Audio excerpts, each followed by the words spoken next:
पहाड़ी गांव शिवपुर में स्थित एक प्राचीन किला, जिसे लोग रहस्यमय किला कहते थे, घने जंगलों के बीच छिपा हुआ था। गांव के बुजुर्गों का कहना था कि किले के अंदर जाने वाले कभी वापस नहीं लौटते। इसी किले का रहस्य सुझाने का जुनून युवा पत्रकार आरव के दिल में था। शिवपुर की यात्रा। आरव अपने दो साथियों, तकनीकी विशेषज्ञ समीर और पुरातत्व की छात्रा रिया के साथ शिवपुर के लिए निकल पड़ा। सफर रोमांचक था, लेकिन जैसे ही वे शिवपुर पहुंचे, गांव की अजीबोगरीब शांति ने उनका ध्यान खींचा। गांव के लोग उनसे बात करने से कतराते थे। केवल एक बूढ़े बाबा, जिन्हें कहानीकार कहा जाता था, ने उनसे बात की। बाबा ने बताया कि किले के नीचे एक अदृश्य तहखाना है, जिसमें भयानक रहस्य छिपे हैं। उन्होंने चेतावनी दी कि तहखाने में जाना जानलेवा हो सकता है, लेकिन आरव ने ठान लिया था कि वह इस रहस्य को सुलझा कर रहेगा। किले का रहस्यमय प्रवेश। तीनों किले की ओर बढ़े। समीर ने अपने उपकरणों से एक गुप्त रास्ते का पता लगाया और रिया ने दीवारों पर बने प्राचीन संकेतों का अध्ययन किया। आखिरकार उन्हें एक गुप्त दरवाजा मिला, जो एक संकरी सुरंग में खुलता था। सुरंग अंधेरे और सन्नाटे से भरी हुई थी। दीवारों पर उकेरे गए चित्र और शिलालेख एक प्राचीन सभ्यता की दास्तां बयां कर रहे थे। वे तहखाने के अंदर पहुंचे, जहां एक विशाल कमरा था। कमरे के बीचों बीच एक अजीब सा ताबूत रखा हुआ था। अज्ञात शक्ति का सामना। रिया ने जैसे ही ताबूत को छुआ, पूरा कमरा कांपने लगा। ताबूत का ढक्कन खुला और एक अदृश्य शक्ति ने कमरे को अपनी गिरफ्त में ले लिया। ये शक्ति न केवल उन्हें डराने की कोशिश कर रही थी, बल्कि उनके अतीत को भी उजागर कर रही थी। आरव ने अपने बचपन के उस दर्दनाक दृश्य को देखा, जब उसने अपनी बहन को खो दिया था। समीर को उसकी एक बड़ी गलती याद दिलाई गई, जिसने उसका जीवन बदल दिया था। रिया को अपने पिता को खोने का डर फिर से महसूस हुआ।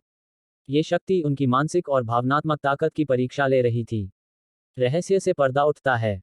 आगे बढ़ते हुए उन्हें एक और दरवाजा मिला, जो एक प्राचीन पुस्तकालय में खुला।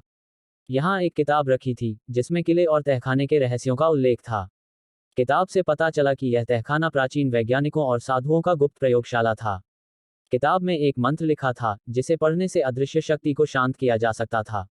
लेकिन इस मंत्र को पढ़ने के लिए कई जटिल पहेलियां सुलझानी थीं।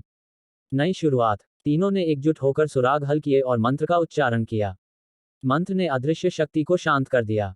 तहखाने के टूटने से पहले वे वहां से सुरक्षित बाहर निकल आए। गांव वालों ने उनका स्वागत किया और बताया कि वे एक बड़े अभिशाप से मुक्त हो चुके हैं। आरव, समीर और रिया के लिए यह अनुभव एक रोमांचक यात्रा से बढ़कर एक गहरी सीख थी। योजक चिन्ह, योजक चिन्ह, योजक चिन्ह। नए खतरे का उदय। किले से लौटने के बाद उन्होंने सोचा कि सब कुछ समाप्त हो चुका है। लेकिन अगले दिन गांव के लोगों के व्यवहार में अजीब बदलाव आ गए। उनके चेहरों पर डर और आंखों में खालीपन था। बाबा ने बताया कि किले की शक्ति पूरी तरह समाप्त नहीं हुई है।